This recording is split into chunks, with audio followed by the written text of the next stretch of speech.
তো বন্ধুরা দেখো, আজকে একটা ভিডিও তোমাদের সাথে শেয়ার করছি। দেখো, শাড়িটা হলো আমার মায়ের বউ ভাতের শাড়ি।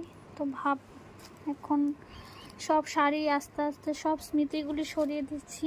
তো হঠাৎ করে এটা চোখের সামনে পড়লো শাড়িগুলি। আর এই শাড়িটা হলো মা কাকার বিয়েতে মাকে দিয়েছিল। আমার যে কাকা আছে, কাকার বিয়েতে মাকে দিয়েছিল। শাড়িগুলি তো ঠিকই রয়েছে যত্ন সহিত।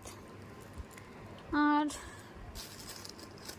এটা হলো মার বিয়ের শাড়ি, আজকে থেকে 30 বছর আগের শাড়ি, মার বিয়ের শাড়ি। সব কিছুই রয়ে গেল, বাট মানুষটা নেই। চলো, এটাই তোমার সামনে শেয়ার করার ছিল। এগুলি পরে বন্ধুরা স্মৃতি রাখবো। জানি শাড়িগুলি নষ্ট হয়ে গেছে, তবু মায়ের শাড়ি পরলে তো মায়ের গন্ধটা তো পাওয়া যাবে। একদিন এই শাড়িগুলি পরে কিছু স্মৃতি রাখবো।